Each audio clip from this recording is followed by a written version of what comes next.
এই যে আমার পরিবারের ছবি, আমার বাবার গর্ত নিতে হইতেই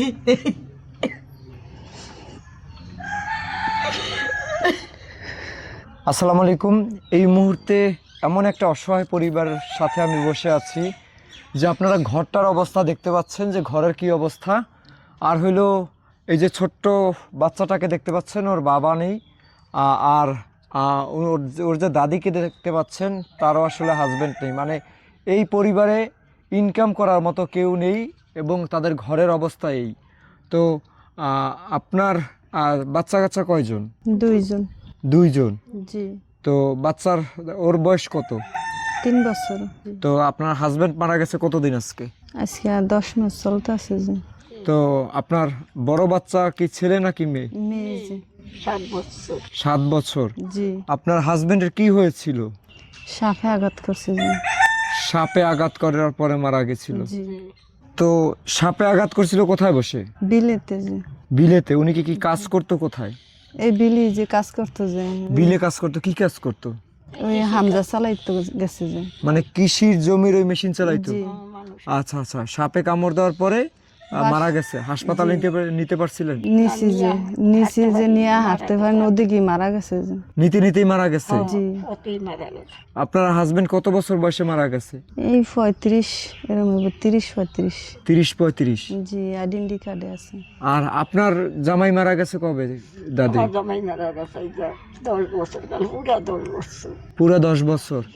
এখন সংসার কিভাবে চলে? আল্লাহ চালাই বাবু, আন্তলে খাই না, আন্তলে না খাইয়া চালিয়ে করিয়া খাইয়ে বউ লইয়া কই জামাই না না করিয়া আমি কই গেলাম মুতে দিয়ে গেছে। আমার না তোর ফোন নাই, আমার কেউ আছে? এই পাশে যে আছে তারই। সারাদিনই দেই মা, সারাদিনই যাই।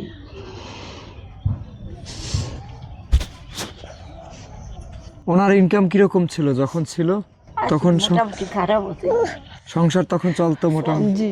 সংসার চালাই চালাই দুঃখ হয়েছে, কষ্ট হয়েছে, জানা কত জানা আমার কোনো ভাষায়নি, কষ্টে নিজে উপাস হয়েছে, নিজে কষ্ট কাটাইছে। একটা বালা লুঙ্গি নিয়ে জামা খাইছে,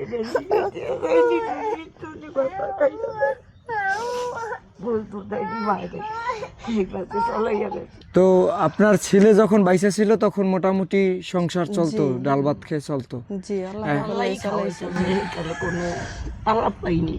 কইতেন আছে, কইতেন খাওয়াইছে, বন্ধু দিত না, কইতো না, নিজেই কষ্টে কাটিয়ে গেছে। দুনির বাবা একটা গেঞ্জি গাইতেন, একটা লুঙ্গি কিনতেন, একটা জামা গাইতেন, যদি দোতালে দিতে গালিয়েছি বাবা তুই এরকম করিয়া চলো, মাইসের কাম করিয়া, মাইসের ড্রাইভারি করিয়া তুই এই বেড়ে তোর ড্রাইভার গাই পরিবার কইছে মা আপনি দোয়া করিয়ে না, আল্লাহ দিব আমার, আপনি দোয়া এই শেষ 2-3 জায়গা আমার বাবার গর্ত নিতে হইতেই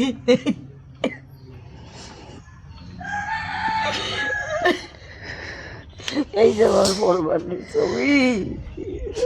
এটা আপনার ছেলের ছবি? তা তো অল্প বয়সে মারা গেছে।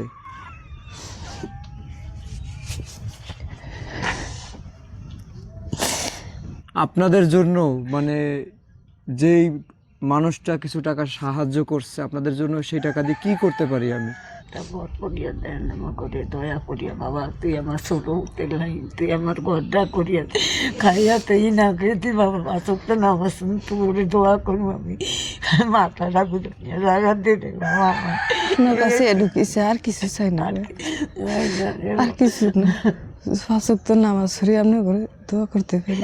আল্লাহ নায়নাত করে তোমার মানবাতে যত যত হয় তোমার নায়নাত করে দেখ তোমাকে ঘরে, আর আল্লাহ আমাদের দুটো বাজে সুখে শান্তি খাও, আল্লাহর কাছে দোয়া করি। আমি যতদিন দুনিয়াতে আছি ততদিন এই দোয়াই করবো তোমাকে, তোমাকে ফুটার কাজে।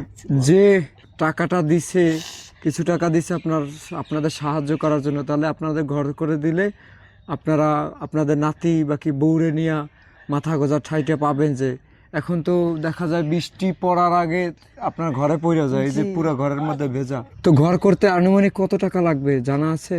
না রে বাবা, আমি জানি না। জানেন না? তো আপনার কি রকমের ঘর লাগবে? 6 ছোট্ট করে একটা। আমরা যেরকম, আমিও খুশি যেরকম 6 মধ্যে একটা ঘর হইলে, মানে মাথা গোজার মতো একটা ঘর হইলে আপনাদের এইতেই খুশি। আল্লাহর কাছে লাখ শুকর আদায় করবো আমি, আমার এরকম দরকার আছে।